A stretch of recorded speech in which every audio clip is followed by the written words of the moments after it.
दोस्तों नमस्कार। दोस्तों आप लोग कैसे हैं? दोस्तों कई लोगों ने क्वेश्चन कर रहे हैं हमसे कि हमारा जो पेंशन वाला अमाउंट है फार्म 10 सी वो रिजेक्ट हो गया, वो पैसा हमको कैसे मिलेगा? तो इसके लेके मैं सोचा कि आप लोग से क्यों ना ये चीज़ पे फोकस डाल दें और आप लोग को बता दें कि कैसे क्या करना है। हमने कल भी इस पे वीडियो बनाने की कोशिश किया था, लेकिन नेटवर्क प्रॉब्लम होने की वजह से हमने नहीं कर पाए थे। तो चलिए इसको डिटेल में बात कर लेते हैं। देखिए जो ईपीएफओ का रूल है कि कोई भी आदमी अगर 180 डेज दिन काम कर लेता है तो वो 10C के लिए एलिजिबल हो जाता है उसके विड्रॉल के लिए। और अगर उससे कम करता है तो ईपीएफओ वो अमाउंट किसी भी एम्प्लॉय को नहीं देता है और वो अपने पास में ही रख लेता है। और इसको हम कैसे लेंगे? सपोज मान लीजिए हमने 3 महीना, 4 महीना, 5 महीना काम किए, मतलब हमने 6 महीना कंप्लीट नहीं किए किसी भी कंपनी में वर्किंग पीरियड में, तो ये पैसा हमको कैसे लेना है?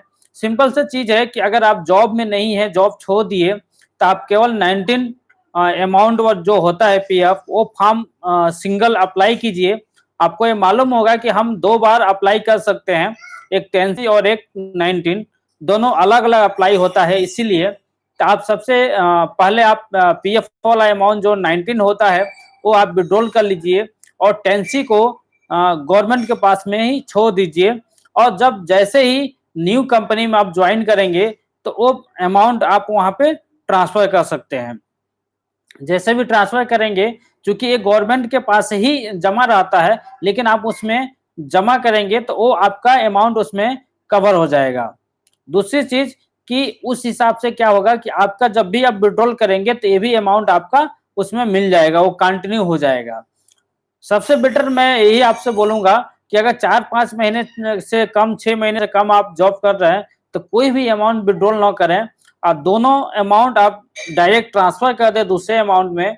दूसरे जो पीएफ आपका अलॉट होगा, पीएफ कोड अलॉट होगा, उसमें वो सबसे अच्छा रहेगा।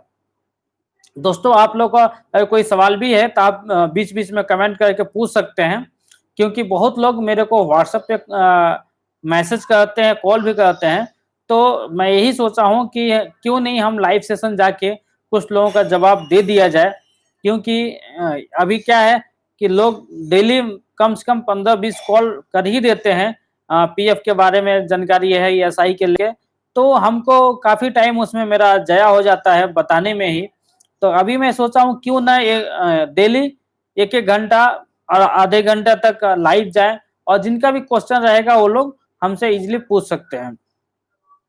उसके बाद फिर क्या होता है, अगर मान लीजिए विड्रॉल का भी जो सिस्टम है, विड्रॉल का भी आप सिस्टम समझ जाइए। इसमें जो नियम है कि अगर आप 5 साल काम करें, 5 साल के बाद पीएफ विड्रॉल करना है, 5 साल से कम कर रहे हैं और 50,000 से ऊपर अमाउंट होता है तो उसमें भी आपको टैक्स देना होता है। और वो टैक्स 2 तरह से लगता है। अगर आपके पास पैन कार्ड है तो आपका उसमें 10% लगता है, अगर पैन कार्ड नहीं है तो एज पर अमाउंट वो 30%, 40% भी लग जाता है। तो आपसे यही रिक्वेस्ट रहेगा कि पीएफ विड्रॉल ऐसा भी नहीं होना चाहिए कि अगर मान लीजिए आपने 2 साल काम किया, चाहे 3 साल काम किया और आप इमीडिएट आप पीएफ को विड्रॉल करें, करके अपना यूज करें, वैसा ना कीजिए। आपको विड्रॉल करना है तो उस समय आप एडवांस ले सकते हैं। अगर विड्रॉल लेते हैं तो आपको टैक्स देना होता है। उसके लिए टैक्स बचने के लिए आपके पास 2 तरीके होते हैं। पहले तो आप उसमें 15G सबमिट कीजिए विड्रॉल करते समय, तो आपको बचेगा। और दूसरी तरीका क्या है कि अगर आप उसको इनकम टैक्स में बेनिफिट नहीं लिए हैं, तब जाके वो आपका टैक्स बच सकता है। इनकम टैक्स कैसे उसमें होता है वो भी हम आपको बताते हैं।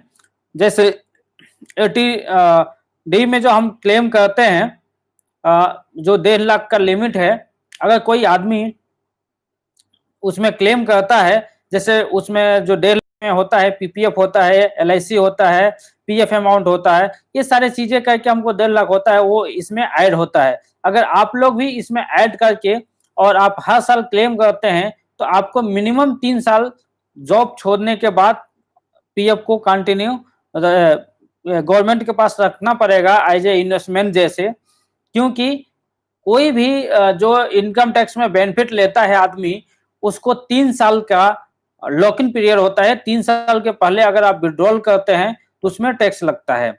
जैसे कि आपने इनकम टैक्स के लिए इन्वेस्टमेंट किए पोस्ट ऑफिस में, एलआईसी में, कहीं भी आप इन्वेस्टमेंट कर दिए और प्रूफ सबमिट करके तुरंत विड्रॉल करें, चाहे 1 साल बाद विड्रॉल कर लिए, तो फिर वो इन्वेस्टमेंट का मतलब नहीं रहता है। आपको मिनिमम 3 ईयर तक आपको उसको रखना है, उसके बाद ही आपको वहां से विड्रॉल करना है।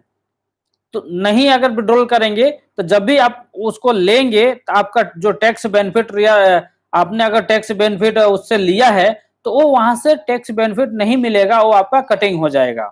तो इस चीज को आप ध्यान रखें, उसी हिसाब से आप पीएफ विड्रॉल करें। और कई लोगों का कहना है कि हमने 6 महीना कंप्लीट कर दिया तो उसके बाद फिर भी हमारा 10C रिजेक्ट हो गया है, तो रिजेक्ट हो सकता है, उसमें कोई बड़ी बात नहीं है, क्योंकि आपकी छुट्टी होती है।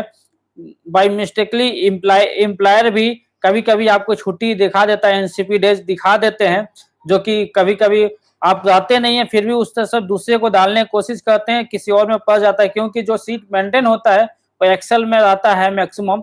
जो भी छोटी कंपनियां होती हैं, जो मल्टीनेशनल कंपनी होती है, वो लोग तो बाकायदे सॉफ्टवेयर वगैरह बनाए रहते हैं, तो उसमें मिस्टेक होने का चांसेस कम रहता है, क्योंकि बहुत से अभी ऐसे सॉफ्टवेयर हैं जो कि आपको केवल डेज डालना रहता है, टोटल चीजें पीएफ का, ईएसआई का, जो भी इनकम टैक्स कटिंग का, सब चीजें ऑटोमेटिक होती है। केवल आपको वर्किंग डेज डाल के आपका सैलरी प्रिपेयर हो जाता है। मतलब फर्स्ट टाइम आपको उसमें एंट्री मारना होता है, उसके बाद से ऑटोमेटिक चलते रहता है। तो ये सब चीजें होती हैं।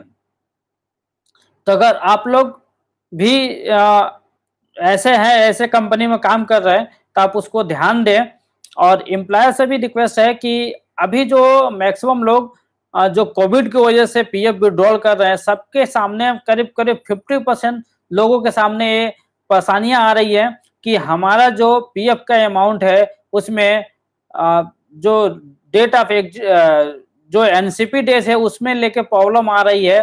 किसी में वर्किंग डेज कम हो गया है, किसी में ज्यादा ही डाल दिया गया है, तो ये सब दिक्कतें होती है। कई लोग बोल रहे हैं हम छुट्टी लिए ही नहीं है, फिर भी हमारा इतना छुट्टी दिखाया गया है। कई लोग मेंशन ही नहीं किए हैं कभी। सपोज हो अभी क्या प्रॉब्लम होता है, जैसे मान लीजिए किसी आदमी का बेसिक आप 15,000 रखे हुए हैं, ठीक, अभी वो आदमी इस महीने 15,000 ले रहा है, अगले महीने 15,000 ले रहा है, उसके बाद आप उसको 10,000 दिखा दिए, चाहे 7,000 दिखा दिए, मतलब आपने उसको छुट्टी तो दिखा दिया कि ये आदमी छुट्टी था और इतना इसका बेसिक जो सैलरी है इतना ही कम है, मतलब हमने उसका सैलरी काटा है। लेकिन उस समय आपने एनसीपी डेज में नहीं दिखाए हैं, तो उसमें क्या होता है, उसमें क्या हो रहा है कि पीएफओ कंफ्यूज हो जाता है कि फिर आपने किया क्या, आपको छुट्टी दिखाना था, या तो आपने छुट्टी दिखा दिए होते कि वहां पे आदमी छुट्टी गया था, तो एनसीपी डेज आप कैलकुलेट कर लेता। अब ये भी जो ब्लैंक छोड़ दिया गया है उसके वजह से भी ये दिक्कतें आ रही हैं।